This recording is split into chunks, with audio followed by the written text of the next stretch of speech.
तर मित्रांनो, हा आहे भद्रा मारुती. महाराष्ट्रामध्ये एकमेव असा निद्रिस्त अवस्थेत असलेला भद्रा मारुती, म्हणजे झोपलेल्या अवस्थेत असलेलं हे भद्रा मारुतीचं ठिकाण, खुलताबाद या ठिकाणचं हे भद्रा मारुतीचं मंदिर आहे. हा त्याच्या समोरचा हा सभामंडप आहे. सर्व बांधकाम हा नूतनीकरण झालेला आहे, जीर्णोद्धार झालेला आहे या बांधकामाचा.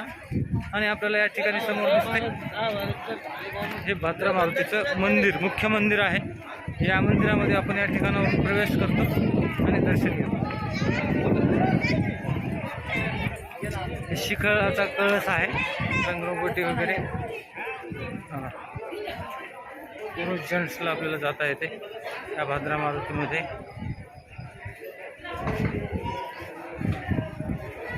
अशा प्रकारचं आपल्याला फक्त फोटो काढण्यासाठी मनाई आहे. आपण या बाबाचा मंदिराचा फोटो काढणार नाही आहोत. अशा प्रकारचं फक्त आपण शूटिंग या ठिकाणी मंदिराच्या आतली.